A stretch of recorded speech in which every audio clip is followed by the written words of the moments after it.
ನೇರ ಸಂಪರ್ಕದಲ್ಲಿದ್ದಾರೆ. ಶ್ರುತಿ, ಹೇಗಿದೆ ಸದ್ಯಕ್ಕೆ ಪರಿಸ್ಥಿತಿ, ಏನೆಲ್ಲ ಗಮನಿಸ್ತಾ ಇದ್ದೀರಿ, ವಿವರಿಸ್ತಾ ಹೋಗೋದಾದ್ರೆ?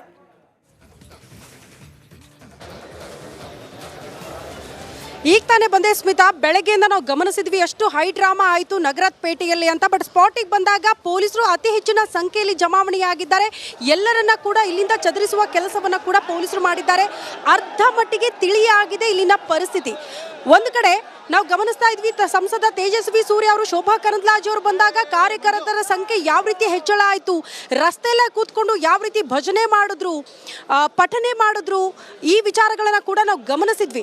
ಯಾವಾಗ ಇದು ರಾಜಕೀಯ ಸ್ವರೂಪ ಪಡೆದುಕೊಳ್ತೋ ದೊಡ್ಡ ಮಟ್ಟದ ಆಕ್ರೋಶ ಕೂಡ ವ್ಯಕ್ತವಾಗ್ತಾ ಇತ್ತು. ಹಿಂದೂ ಸಂಘಟನೆಯ ಕಾರ್ಯಕರ್ತರು, ಬಿಜೆಪಿಯ ಕಾರ್ಯಕರ್ತರು ಅತಿ ದೊಡ್ಡ ಸಂಖ್ಯೆಯಲ್ಲೂ ಕೂಡ ನಗರದ ಪೇಟೆಯಲ್ಲಿ ಜಮಾವಣೆ ಆಗಿದ್ರು. ದೃಶ್ಯವನ್ನು ಕೂಡ ನಾವು ಗಮನಿಸ್ತಾ ಹೋಗೋಣ, ನಿಮಗೆ ತೋರಿಸುವ ಪ್ರಯತ್ನವನ್ನ ಮಾಡ್ತೀನಿ. ನಾನು ಎಲ್ಲೆಲ್ಲೂ ಕೂಡ ಈಗ ಕಾಕಿ ಸರ್ಪಗಾವಲು ಕಾಣಿಸ್ತಾ ಇರೋದು ಸ್ಮಿತಾ. ಎಕ್ಸಾಕ್ಟ್ಲಿ, ಎಲ್ಲೆಲ್ಲೂ ಕಾಕಿ ಸರ್ಪಗಾವಲು. ಹಾಗಾಗಿ ಪರಿಸ್ಥಿತಿ ಅರ್ಧ ಮಟ್ಟಿಗೆ ತಿಳಿಗೊಳಿಸಿದ್ದಾರೆ.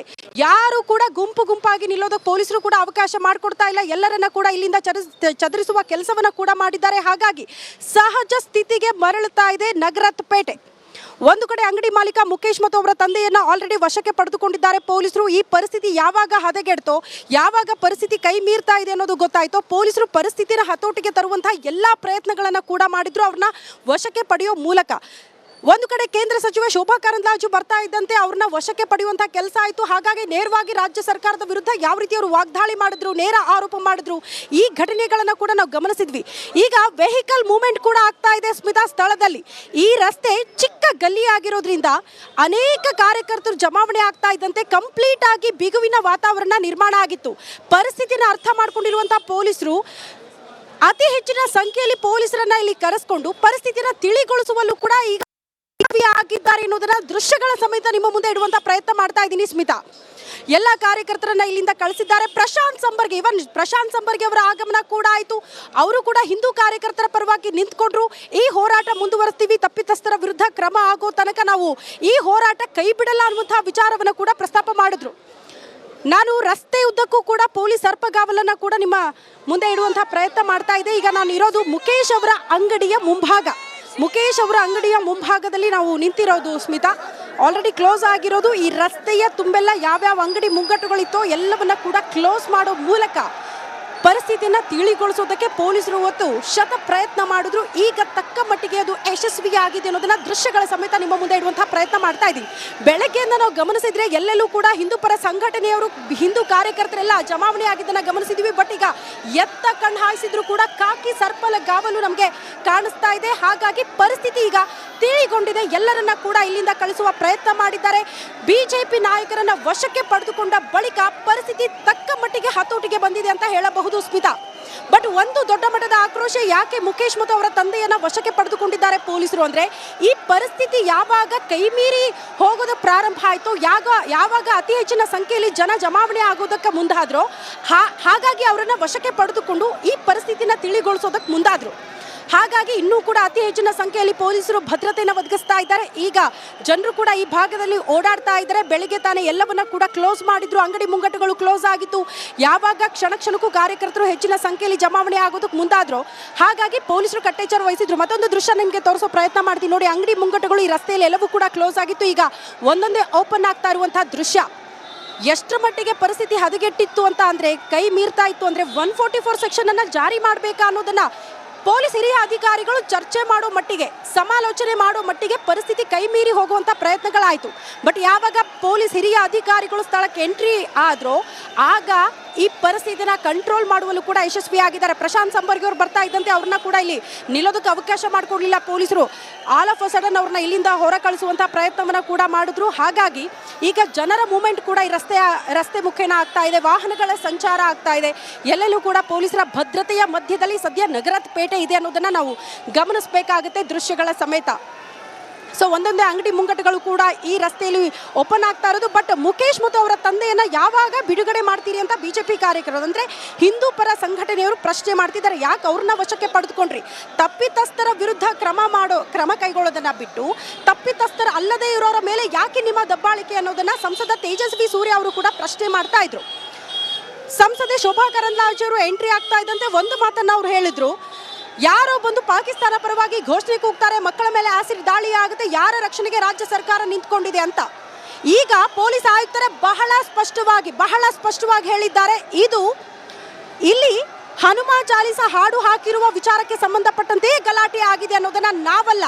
ಈಗ ಕಾಂಗ್ರೆಸ್ ನಾಯಕರು ಇದನ್ನ ತಿರುಚೋ ಪ್ರಯತ್ನ ಮಾಡ್ತಿದ್ದಾರೆ, ಬಿಜೆಪಿ ನಾಯಕರಂತೆಲ್ಲ ಆರೋಪ ಮಾಡಿದ್ರು. ಬಟ್ ಈಗ ಪೊಲೀಸ್ ಆಯುಕ್ತ ಬಿ ದಯಾನಂದ್ ಅವರೇ ಬಹಳ ಸ್ಪಷ್ಟವಾಗಿ ಹೇಳಿದ್ದಾರೆ, ಹೌದು ಹನುಮಾನ್ ಚಾಲಿಸ ಹಾಡು ಹಾಕಿರುವ ವಿಚಾರಕ್ಕೆ ಸಂಬಂಧಪಟ್ಟಂತೆಯೇ ಗಲಾಟೆ ಆಗಿದೆ, ತಪ್ಪಿತಸ್ಥರ ವಿರುದ್ಧ ಕ್ರಮ ಕೈಗೊಳ್ತೀವಿ, ಈ ಪ್ರಕರಣದಲ್ಲಿ 5 ಬಂಧನ ಆಗಿದೆ ಅನ್ನುವಂತಹ ವಿಚಾರವನ್ನ ಬಹಳ ಸ್ಪಷ್ಟವಾಗಿ ಹೇಳಿದ್ದಾರೆ. ಕಾದ್ ನೋಡ್ಬೇಕು ಸ್ಮಿತಾ, ಸದ್ಯಕ್ಕಂತೂ ಪರಿಸ್ಥಿತಿ ತಿಳಿಯಾಗಿದೆ, ಜನರ ಸಂಚಾರ ಆಗ್ತಾ ಇದೆ, ವೆಹಿಕಲ್ ಮೂವ್ಮೆಂಟ್ ಆಗ್ತಾ ಇದೆ. ಬಟ್ ಸದ್ಯಕ್ಕಂತೂ ಅಂಗಡಿ ಮುಂಗಟ್ಟುಗಳು ಬಂದಾಗಿದೆ, ನಗರದ ಪೇಟೆಯ ತುಂಬೆಲ್ಲ ಪೊಲೀಸ್ ಭದ್ರತೆಯನ್ನು ಹೆಚ್ಚು ಮಾಡಲಾಗಿದೆ, ಎಲ್ಲೆಲ್ಲೂ ಕೂಡ ಕಾಕಿ ಸರ್ಪಗಾವಲು ನಮಗೆ ಕಾಣಿಸ್ತಾ ಇದೆ. ಮುಂದಿನ ಭಾಗದಲ್ಲಿ ಅಂದ್ರೆ ಮುಂದುವರೆದು ನಾವು ಗಮನಿಸಿದ್ರೆ ಯಾವ ರೀತಿಯ ತಿರುವು ಪಡೆದುಕೊಳ್ಳುತ್ತೆ ಈ ಹೋರಾಟಕ್ಕೆ, ಇಲ್ಲಿಗೆ ಮುಕ್ತಾಯ ಆಗುತ್ತಾ ಅಥವಾ ಮುಂದುವರಿಸ್ತಾರಾ ಬಿಜೆಪಿ ಕಾರ್ಯಕರ್ತರು ಕಾದ್ ನೋಡ್ಬೇಕಾಗತ್ತೆ. ರೈಟ್ ನಮ್ಮ ಪ್ರತಿನಿಧಿ ಶ್ರುತಿ ಕೂಡ ಸ್ಥಳದಲ್ಲಿದ್ದಾರೆ. ಸದ್ಯಕ್ಕೆ ಪೊಲೀಸರು ಕಂಟ್ರೋಲ್ ಇಡೀ ಗಲ್ಲಿಯನ್ನ, ಸದಣ್ಣ ಗಲ್ಲಿಯನ್ನ, ಅಲ್ಲಿದ್ದ ಕಾರ್ಯಕರ್ತರನ್ನ ತೆರವುಗೊಳಿಸಿ ಇಡೀ ಆ ಒಂದು ಏರಿಯಾವನ್ನ ತಮ್ಮ ಸುಪರ್ದಿಗೆ ತೆಗೆದುಕೊಳ್ಳುವಲ್ಲಿ ಯಶಸ್ವಿಯಾಗಿದ್ದಾರೆ. ಮತ್ತೊಂದು ಕಡೆಯಲ್ಲಿ ಪೊಲೀಸರು ಯಾವ ರೀತಿಯಾದ ಕ್ರಮವನ್ನ ಕೈಗೊಳ್ತಾರೆ ಅನ್ನೋ ಸಹಜ ನಿರೀಕ್ಷೆ ಹಲ್ಲೆಗೆ ಒಳಗಾದ ಮುಖೇಶ್ ಹಾಗೆ ಅವರ ಕುಟುಂಬಸ್ಥರದ್ದು, ಹಾಗೆ ಅವರ ಬೆಂಬಲವಾಗಿ ಬಂದ ಅಪಾರ ಸಂಖ್ಯೆಯ ಹಿಂದೂ ಪರ ಸಂಘಟನೆಯ ಕಾರ್ಯಕರ್ತರದ್ದು ಆಗಿದೆ. ದೃಶ್ಯದಲ್ಲಿ ಗಮನಿಸ್ತಾ ಇದ್ರಿ ಯಾವ ರೀತಿ ಇತ್ತು ಚಿತ್ರಣ ನಗರಪೇಟೆಯ ಆ ಸಿದ್ದಣ್ಣ ಗಲ್ಲಿಯಲ್ಲಿ ಅಂತ ಹೇಳಿ. ಮೊನ್ನೆ ರಾತ್ರಿ ನಡೆದಿರ್ತಕ್ಕಂಥ ಘಟನೆ, ಸ್ಪೀಕರ್ನಲ್ಲಿ ಹನುಮಾನ್ ಚಾಲಿಸವನ್ನ ಹಾಕಿದ್ರು ಅನ್ನೋ ಕಾರಣಕ್ಕೆ ತಮ್ಮ ಮೇಲೆ ಹಲ್ಲೆ ಮಾಡಿದ್ದಾರೆ, ಚಾಕುವಿನಿಂದ ಇರಿದಿದ್ದಾರೆ ಅನ್ನೋ ಗಂಭೀರ ಆರೋಪವನ್ನ ಮಾಡಿದ್ದಾರೆ ಮುಖೇಶ್. ಇದೇ ಪ್ರಕರಣಕ್ಕೆ ಸಂಬಂಧಪಟ್ಟಂತೆ ಈವರೆಗೆ 5 ವಶಕ್ಕೆ ಪಡೆಯಲಾಗಿದೆ. ಇನ್ನು ಇದೇ ಘಟನೆಯನ್ನ ಖಂಡಿಸಿ ಬಿಜೆಪಿಯ ನಾಯಕರು ಇವತ್ತು ಬೆಳಗಿನಿಂದಲೂ ಕೂಡ ಘಟನೆ ನಡೆದ ಸ್ಥಳಕ್ಕೆ ಆಗಮಿಸಿ ಮುಖೇಶ್ ಹಾಗೆ ಅವರ ಕುಟುಂಬಸ್ಥರಿಗೆ ಬೆಂಬಲವನ್ನ ಸೂಚಿಸಿದ್ದಾರೆ. ಹಾಗೆ ನೂರಾರು ಸಂಖ್ಯೆಯಲ್ಲಿ ಹಿಂದೂ ಪರ ಸಂಘಟನೆಯ ಕಾರ್ಯಕರ್ತರು ಸ್ಥಳಕ್ಕೆ ಬಂದು ಅಲ್ಲಿ ಹನುಮಾನ್ ಚಾಲಿಸವನ್ನ ಪಠನೆ ಮಾಡುವ ಕೆಲಸಕ್ಕೂ ಕೂಡ ಮುಂದಾಗಿದ್ದಾರೆ.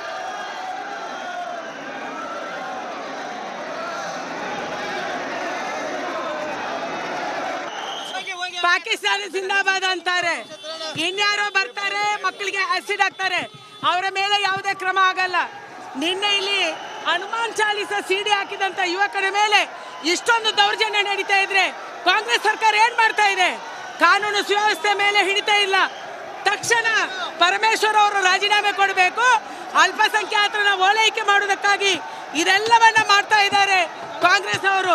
ಕಾಂಗ್ರೆಸ್ ಬಂದಾಗ, ಸಿದ್ದರಾಮಯ್ಯ ಅವರು ಬಂದಾಗ ಹಿಂದೂ ವಿರೋಧಿ ನೀತಿಯನ್ನು ಅನುಸರಿಸ್ತಾ ಇದ್ದಾರೆ. ಅದಕ್ಕೆ ಇದೊಂದು ಉದಾಹರಣೆ. ಹೇಗೆ ಎಲ್ಕೊಂಡು ಬಂದ್ರು ನೋಡಿ ಅವರು ಏನು ತನ್ನ ಸ್ವಂತ ಉದ್ಯೋಗ ಮಾಡಿಕೊಂಡು ಬೇರೆ ಯಾರಿಗೂ ಕೂಡ ತೊಂದರೆ ಕೊಡದೇನೆ ತನ್ನ ನಂಬಿಕೆ ಪ್ರಕಾರ ತನ್ನ ಅಂಗಡಿನಲ್ಲಿ ಹನುಮಾನ್ ಚಾಲಿಸ ಹಾಕೊಂಡು ಕೇಳ್ತಾ ಇದ್ರೆ ಈ ಅಸಹನೆ ಅನ್ನೋದು ಈ ಮಟ್ಟಕ್ಕೆ ಹೋಗಬಾರ್ದು. ಒಂದು ಬಂದು ಅವ್ರಿಗೆ ಮಾಡಿರುವ ಹಲ್ಲೆ ತುಂಬ ಹೊಡೆದಿದ್ದಾರೆ ಅಂತ ಕೇಳಿಸ್ಕೊಂಡೆ. ಸೊ ಇದು ಒಟ್ಟಾರೆ ಸಮಾಜದ ಶಾಂತಿ ಕದಡುವ ಒಂದು ಪ್ರಯತ್ನ ಇದೆ. ಅವ್ರು ಯಾರಿಗೂ ಕೂಡ ತೊಂದರೆ ಕೊಡ, ಆ್ಯಂಡ್ ಅಕ್ಕಪಕ್ಕದ ಅಂಗಡಿಯವರು ಕೂಡ ಯಾರು ದೂರು ಸಲ್ಲಿಸಿಲ್ಲ, ಏನೂ ಬಂದಿಲ್ಲ.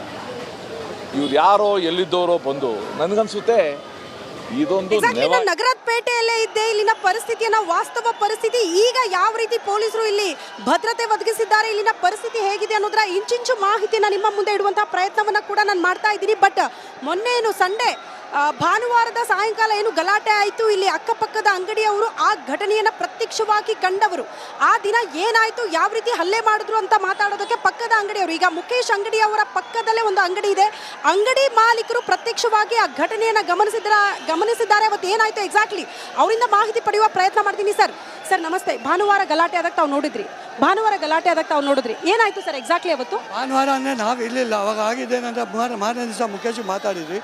ಅವಾಗ ಆಗಿದ್ದೇನೆಂದರೆ ಅವ್ರು ಡೈಲಿ ಭಜನೆ ಮಾಡ್ತಾರೆ, ಅವ್ನು ಡೈಲಿ ಹನುಮಾನ್ ಚಾಲಿಸ ಬೆಳಿಗ್ಗೆ ಸಾಯಂಕಾಲ ಹಾಕ್ತಾನೆ, ಪೂಜೆ ಮಾಡ್ತಾನೆ. ಸಾಯಂಕಾಲ 6 ಕಾಲಲ್ಲಿ ಅವರು ಭಜನೆ ಮಾಡೋ ಟೈಮಲ್ಲಿ 6 ಜನ ಹೊರಗಡೆ ಬಂದರು. 6 ಜನ ಹೊರಗಡೆ ಬಂದು ಅವ್ರು ಹೇಳಿದ್ರು, ಇದನ್ನ ನೀವು ಸ್ಟಾಪ್ ಮಾಡಿ ಅಂತ. ಅವ್ರು ಕೇಳಿ ಯಾಕೆ ಸ್ಟಾಪ್ ಮಾಡಬೇಕು, ನಮ್ಮ ಅಂಗಡಿಯಲ್ಲಿ ಇರೋದಕ್ಕೆ ನಾನು ಯಾಕೆ ಸ್ಟಾಪ್ ಮಾಡಬೇಕು? ಅವ್ನು ಹೇಳಿದ್ದಕ್ಕೆ ನೀನು ಸ್ಟಾಪ್ ಮಾಡಲ್ಲ ಅಂದರೆ ನಾನು ಹೊಡಿತೀನಿ ಅಂತಂದು. ಅವನು ಹೆದರಲಿಲ್ಲ, ನೀನು ಯಾಕೆ ಹೊಡಿತೀಯ, ಹೇಗೆ ಹೊಡಿತೀಯ ಹೊಡಿ ನನಗೆ ಅಂತ. ನಾನು ಸ್ಟಾಪ್ ಮಾಡಲ್ಲ. ನಾನು ನನ್ನ ಅಂಗಡಿ ಒಳಗಡೆ ಏನೇ ಮಾಡಿದ್ರು ಅದು ನನ್ನ ಅಧಿಕಾರ. ಅವ್ರು ಅದಕ್ಕೂ ಹೆದರಲಿಲ್ಲ. ಅವರು ಎಳೆದುಬಿಟ್ಟು ಅವರು ಹೊಡಿದ್ರು. ನೀನು ಸ್ಟಾಪ್ ಮಾಡಿಲ್ಲ ನಾನು ಹೊಡಿತೀನಿ ಅಂದ್ಬಿಟ್ಟು ಎಳೆದುಬಿಟ್ಟು ಆಚೆ ಕರ್ಕೊಂಡ್ಬಿಟ್ಟು ಸಿಕ್ಕಾಪಟ್ಟೆ ಹೊಡೆದಿದ್ದಾರೆ. ಸಿಕ್ಕಾಪಟ್ಟೆ ಹೊಡೆದು ಅವನು ವಾಪಸ್ ಹೊಡೆದಿದ್ದಾನೆ ಅವ್ರಿಗೆ. ಬಟ್ ಅವ್ರು 6 ಜನ ಮುಂದೆ ಅವ್ನು ಎಷ್ಟು ಶಕ್ತಿ ಇರುತ್ತೆ. ಒಬ್ಬರೇ ಇದ್ರ ಮುಖೇಶ್ ಆ ದಿನ? ಒಬ್ಬರೇ ಇದ್ರು. ಅವ್ರ ತಂದೆ ಇರಲಿಲ್ಲ. ತಂದೆ ಇರಲಿಲ್ಲ, ಅಕ್ಕಪಕ್ಕ ಯಾರು ಸಪೋರ್ಟು ಮಾಡೋಕ್ಕಾಗಲಿಲ್ಲ. ಬಟ್ ಪ್ರಶ್ನೆ ಇದ್ದಿದ್ದು ಅದೇ, ಮುಖೇಶ್ ಅವ್ರು ಹೇಳಿದ್ರು ಅಕ್ಕಪಕ್ಕ ಅಂಗಡಿಯವ್ರು ನೋಡ್ತಾ ಇದ್ರು, ಯಾರು ಸಪೋರ್ಟಿಗೆ ಬರಲಿಲ್ಲ ಅಂತ. ಇಲ್ಲ, ಸಂಡೇ ಟೈಮಲ್ಲಿ ಭಾನುವಾರ ಟೈಮಲ್ಲಿ ಅಂಗಡಿ ಇರಲ್ಲ, ಕ್ಲೋಸ್ ಆಗಿತ್ತು. ಅವರು ಸಪೋರ್ಟ್ ಮಾಡೋಕ್ಕೆ ಹೋಗಿಲ್ಲ. ಯಾಕಂದರೆ ಅವ್ರ ಭಯ ಆಗುತ್ತೆ ಆಗ ಹೊಡೆಯೋವಾಗ. ಅದಕ್ಕೆ ಅವ್ರು ಸಪೋರ್ಟ್ ಮಾಡಿದ್ದಿದ್ರೆ ಅದನ್ನು ಏನೋ ಮಾಡ್ಬೋದಾಯ್ತು. ಬಟ್ ಆದರೆ ಈ ಥರ ಸಂದರ್ಭದಲ್ಲಿ ನಾವು ಯಾರಿಗೂ ಒಬ್ಬೊಬ್ಬರಿಗೆ ಸಪೋರ್ಟ್ ಮಾಡಿ ಇದನ್ನು ಸ್ಟಾಪ್ ಮಾಡಿಸ್ಬೇಕು. ಗಲಾಟೆ ಇರಲಿಲ್ಲ ನಾವಿಲ್ಲಿ. ಇದರ ಪರಿಚಯನ ನಿಮಗೆ ಮುಖೇಶು? ಇಲ್ಲ, ನಮ್ಮ ತಾಯಿ ಮನೆ ಅವ್ರ ಬಿಲ್ಡಿಂಗೇ ಇದು. ಹಾಂ ಅಮ್ಮ ನೋಡಿದ್ರಂತೆ ಮೇಲಿಂದ ಹೊಡೆದಾಡ್ತಾ ಇದ್ದಿದ್ದು. ಹಾಗೆ ಅಂಗಡಿ ಓಪನ್ ಮಾಡಿದರು. ಮಾಡಿ 15 ದಿವಸ ಆಗಿರಬೇಕು, ಒಂದು 15 ಡೇಸ್ ಆಗಿದೆ ಮಾಡಿ. ಅವರು ಇವ್ರು ಯಾರೋ ಬಂದು ಮೊನ್ನೆ ಸಂಡೇ ಗಲಾಟೆ ಮಾಡಿದ್ದಾರೆ. ಇಲ್ಲಿ ಗಲಾಟೆ ಮಾಡಿದಾಗ ಅವ್ರಿಗೆ ಪಾಪ ಇಲ್ಲೆಲ್ಲ ಏಟಾಗಿದೆ. ತುಂಬ ಏಟಾಗಿದೆ ಅವ್ರಿಗೆ, ಏಟಾಗಿದೆ, ಕತ್ತಿಗೆಲ್ಲ ಏಟಾಗಿದೆ. ಬಟ್ ಈಗ ಅವ್ರು ಎಲ್ಲಿದ್ದಾರೆ? ಅವ್ರನ್ನ ವಶಕ್ಕೆ ಪಡ್ಕೊಂಡ್ರ ಪೊಲೀಸರು? ಇಲ್ಲ, ಅವರು ಹಾಸ್ಪಿಟ್ಲಲ್ಲಿ ಇದ್ರು, ಇವಾಗ ಬಂದಿರಬೇಕು ಅಂತ. ಹಾಸ್ಪಿಟ್ಲಿಗೆ ಹೋಗಿದ್ರು? ಹೌದೌದು, ಹಾಸ್ಪಿಟ್ಲಿಂದ ಬಂದಿದ್ದಾರೆ. ಅವ್ರ ತಂದೆಯವ್ರೇನೋ ಅರೆಸ್ಟ್ ಆಗಿ ಎತ್ಕೊಂಡು ಹೋಗಿದ್ದಾರಂತೆ ಪೊಲೀಸು. ಅವ್ರ ತಂದೆಯವ್ರನ್ನ, ಮುಖೇಶ್ ಅವ್ರ ತಂದೆಯವ್ರನ್ನ ಅದೇನಂತ ಗೊತ್ತಿಲ್ಲ, ವಿಚಾರಣೆ ಮಾಡಬೇಕಾದ್ರೆ. ಒಟ್ಟಿನಲ್ಲಿ ಹಿಂದೂ ಹಾಡು ಹಾಕಿದ್ದಕ್ಕಂದ್ರೆ ಈಗ ಹನುಮಾನ್ ಚಾಲೀಸ ಹಾಡು ಹಾಕಿರೋದಕ್ಕೆ ಅವ್ರು ಇರೋದು ಅಲ್ಲಿ, ಇವ್ರು ಇರೋದು ಇಲ್ಲಿ. ಅಲ್ಲ, ತುಂಬಾ ಡಿಸ್ಟೆನ್ಸ್ ಇದೆ ಅಲ್ವಾ? ಇದೆ. ಯಾಕೆ ಇವರು ಮಾಡಬೇಕು? ಅವರು ಸಣ್ಣದಾಗಿ ಏನೋ ಮೊಬೈಲಲ್ಲಿ ಹಾಕೊಂಡಿದ್ದು ಆಡೋದು. ಅದೇ ಹನುಮಾನ್ ಚಾಲೀಸ ಹಾಕಿರೋದು. ಬೇರೆ ಯಾವುದು ಹಾಡು ಹಾಕಿಲ್ಲ. ಅವನು ಹಾಕೋದು ಅದಕ್ಕೆ ಅವ್ನು ಬಂದ್ ಮಾಡು ಅಂತ ಹೇಳಿದೆ. ಯಾಕಪ್ಪ ನಮ್ಮ ಅಂಗಡಿ ಯಾವುದು ವಾಲ್ಯೂಮ್ ಇಲ್ಲ ಅಂತ ಹೇಳಿದ್ದೆ. ಅವನು ಇಲ್ಲ, ನಮ್ಮ ಈಗ ಅಜಾನ್ ಟೈಮು ಬಂದ್ ಮಾಡು ಅಂತ ಹೇಳಿದೆ. ನಾನು ಬಂದು ಮಾಡಲ್ಲ ಅಂತ ನಮ್ಮ ಅಂಗಡಿ ಒಳಗೆ ಹಾಡು ಮಾಡ್ತಾ ಪೂಜೆ ಮಾಡ್ತಾಯಿದ್ದೀವಿ ಅಂತ ಸರಿ ಬಾರೋ ಆಸೆ ಅಂತ ಓಡ್ಬಿಟ್ಟಿದೆ ಒಂದಷ್ಟೇ. ಅವ್ನು ಇರೋದು 6 ಜನ, ಅವ್ನು ಇರೋದು 1 ಜನ. ಈಗ ದಿನೇಶ್ ಗುಂಡೂರಾವ್ ಅವ್ರು ನಿಮ್ಗೆ ಗೊತ್ತಿರಬೇಕು. ಅವ್ರು ಹೇಳ್ತಾ ಇರೋದು ಯಾವುದೋ ಹಳೆ ದ್ವೇಷ ಇರಬಹುದು, ಈ ಹಿಂದೂ ಹಾಡು ಹಾಕಿದ್ದಕ್ಕೆ ಅದೆಲ್ಲ ಹೇಳ್ತಾ ಇದ್ದಾರೆ. ದ್ವೇಷನೂ ಇಲ್ಲ, ಅವೆಲ್ಲ ಸುಳ್ಳು. ಅವ್ರು ಹೇಳೋ ಸುಳ್ಳು.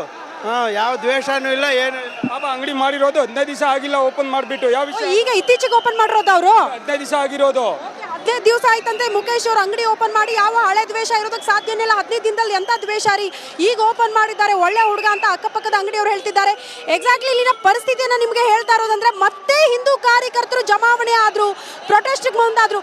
ಮೇಡಮ್, ಈಗ ಪೊಲೀಸರು ಅವಕಾಶ ಮಾಡ್ಕೊಡ್ತಾ ಇಲ್ಲ, ಮತ್ತೆ ಬರ್ತಾ ಇದ್ದೀರಾ? ಹೌದು, ಹೋರಾಟ ಮುಂದುವರಿಯುತ್ತೆ ಹಂಗೆ? ಹೌದು. ನಮಗೆ ಅವಕಾಶ ಮಾಡ್ಕೊಡಲ್ಲ ಪೊಲೀಸರು. ನ್ಯಾಯ ಇವತ್ತು ಈ ಅಂಗಡಿಯವ್ರಿಗೆ ಹೊಡಿತಾರೆ, ನಾಳೆ ಆ ಅಂಗಡಿಯವ್ರಿಗೆ ಹೊಡಿತಾರೆ. ನ್ಯಾಯ ಸಿಗ್ಬೇಕು ನಮ್ಗೆ ಅಷ್ಟೇ. ಎಕ್ಸಾಕ್ಟ್ಲಿ ಇದು ಪೊಲೀಸರು ಎಲ್ಲರನ್ನ ಕೂಡ ಇಲ್ಲಿಂದ ಕಳಿಸುವ ಪ್ರಯತ್ನ ಮಾಡ್ತಿದ್ದಾರೆ. ಕಾರಣ ಯಾರು ಕೂಡ ಇಲ್ಲಿ ನಿಲ್ಲೋದಕ್ಕೂ ಕೂಡ ಅವಕಾಶ ಮಾಡಿಕೊಡ್ತಾ ಇಲ್ಲ. ನೋಡಿ ಯಾವ ರೀತಿ ಇನ್ನೂ ಕೂಡ ಮಹಿಳಾ ಕಾರ್ಯಕರ್ತರು, ಹಿಂದೂ ಕಾರ್ಯಕರ್ತರೆಲ್ಲ ಬಂದು ಬಾವುಟಗಳನ್ನ ಹಿಡ್ಕೊಂಡು ಯಾವ ರೀತಿ ಪ್ರೊಟೆಸ್ಟ್ ಮುಂದಾಗ್ತಿದ್ದಾರೆ ಅಂತ. ಬಟ್ ಯಾರೇ ಬಂದರೂ ಕೂಡ ನಿಲ್ಲೋದಕ್ಕೂ ಅವಕಾಶ ಮಾಡಿಕೊಡ್ತಾ ಇಲ್ಲ. ಅಷ್ಟು ದೊಡ್ಡ ಮಟ್ಟದಲ್ಲಿ ಪೊಲೀಸರು, ಈಗ ಕಾರ್ಯಕರ್ತರಿಗಿಂತ ಪೊಲೀಸರ ಸಂಖ್ಯೆ ದುಪ್ಪಟ್ಟಾಗ್ಬಿಟ್ಟಿದೆ, ತ್ರಿಬಲ್ ಆಗ್ಬಿಟ್ಟಿದೆ. ಬೆಳಗ್ಗೆಯ ಪರಿಸ್ಥಿತಿ ಬೇರೆ ರೀತಿಯಲ್ಲಿತ್ತು, ಬಟ್ ಈಗ ಚಿತ್ರಣವೇ ಬದಲಾಗಿರೋದನ್ನ ನಾವು ಗಮನಿಸ್ತಾ ಇದ್ದೀವಿ. ಒಂದು ಅಂಶ ನನ್ನ ಗಮನಕ್ಕೆ ಬಂದಿರೋದು ಅಂದ್ರೆ, ಮುಖೇಶ್ ಅವರಿಗೆ ಹಲ್ಲೆ ಮಾಡಿರುವಂತಹ ವಿಚಾರಕ್ಕೆ ಸಂಬಂಧಪಟ್ಟಂತೆ ದಿನೇಶ್ ಗುಂಡೂರಾವ್ ಅವರ ಒಂದು ಸ್ಟೇಟ್ಮೆಂಟ್ ಇದೆಯಲ್ಲ, ಬೇರೆ ಏನೋ ಕಾರಣ ಇರಬಹುದು ಅಥವಾ ಹನುಮಾನ್ ಚಾಲೀಸ ಹಾಡು ಹಾಕಿರೋದಕ್ಕಲ್ಲ ಅಂತ. ಬಟ್ ಅಕ್ಕಪಕ್ಕದ ಅಂಗಡಿಯವರು ಸುಮ್ಮನೆ ಹೇಳಲ್ಲ. 15 ದಿನ ಆಯ್ತು, ಮುಖೇಶ್ ಅವ್ರ ಮೇಲೆ ಯಾವ ದ್ವೇಷ ಇರೋದಕ್ಕೆ ಸಾಧ್ಯ? 15 ದಿನದಲ್ಲಿ ಅಕ್ಕಪಕ್ಕದವ್ರಿಗೂ ಕೂಡ ಪರಿಚಯ ಆಗಿರಲಿಲ್ಲ. ಈ ಘಟನೆ ಆದ ಬಳಿಕ ಮುಖೇಶ್ ನಮ್ಮ ಹತ್ರ ಹೇಳ್ಕೊಂಡ್ರು ಅನ್ನುವಂಥ ವಿಚಾರವನ್ನ ಹೇಳ್ತಾ ಇದ್ರು. Over to studio.